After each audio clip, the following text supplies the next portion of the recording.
السلام علیکم ورحمۃ اللہ وبرکاتہ. وعلیکم السلام ورحمت الله وبرکاتہ. باچا څنګه حال دی؟ خیر دی جی، شکر دی. څه وایې ملګرو ته، مینوالو ته څه وایې نن؟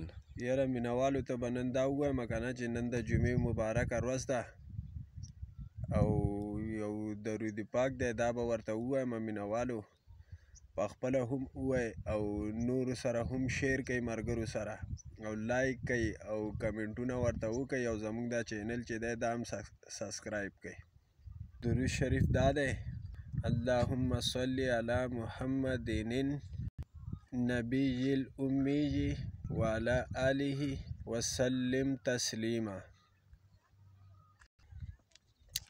د دې فائدې دا دي ملګرو چې د مازدیګر مانځه پسې په ځای کینی او دا درود پاک اتیا پیرې ووایي که نه، نو الله پاک به د اتیاو کالو ګناهونه معاف کړي او د اتیاو کالو د عبادت ثواب به الله پاک د ده په عملنامه کې به واچوي. جزاکم الله خیرا کثیرا.